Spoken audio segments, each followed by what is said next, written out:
it started with me knowing exactly what I was doing, and then when I kind of was trying to like build it up bigger, instead of going bigger, the songs were still really left, but the production got louder.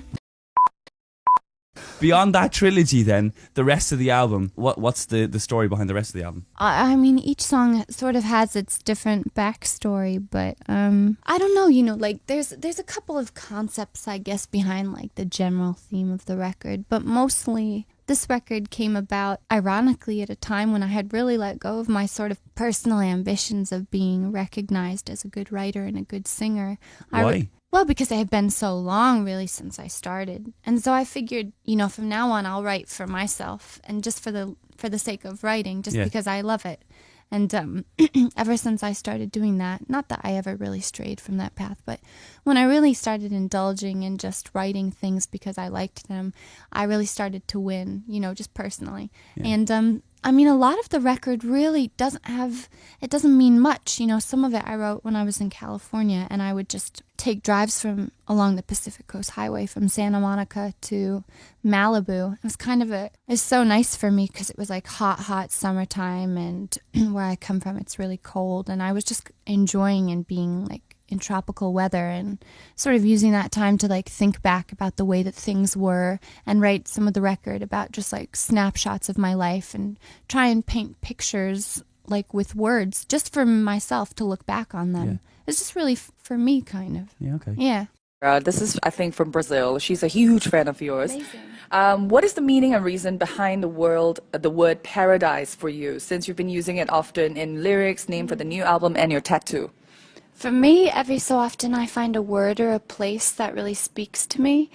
So certain words, I mean, I believe words are sacred. They're the one thing that translates across all the spectrums of humanity. So I believe in the power of really loving words, or really, in my case, I love really tropical words, or kind of words that suggest a heavenly afterlife, like heaven or paradise, or so I just really love words that have an exotic ring to it, and I kind of try and incorporate it into my music in hopes of manifesting my actual surroundings to kind of be as beautiful as those words. Yeah. Or pineapple, or coconut. Pineapple. They're exotic. They are.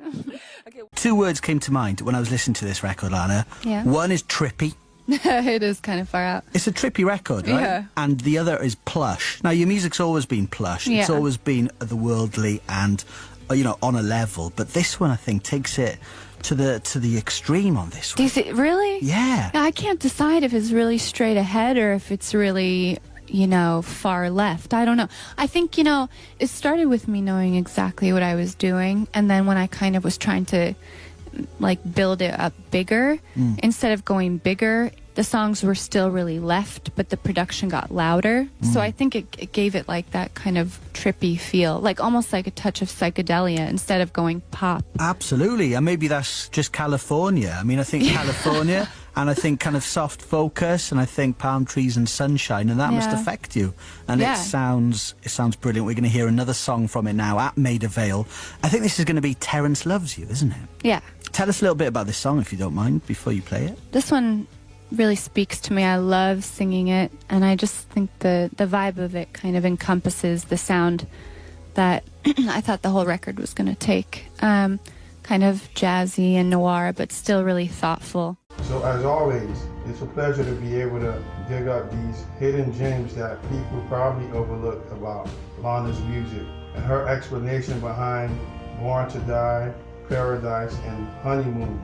Hopefully we can continue to get more of that, because I know I'm not the only one who appreciates the storytelling and the depth and the meaning behind the music that she releases.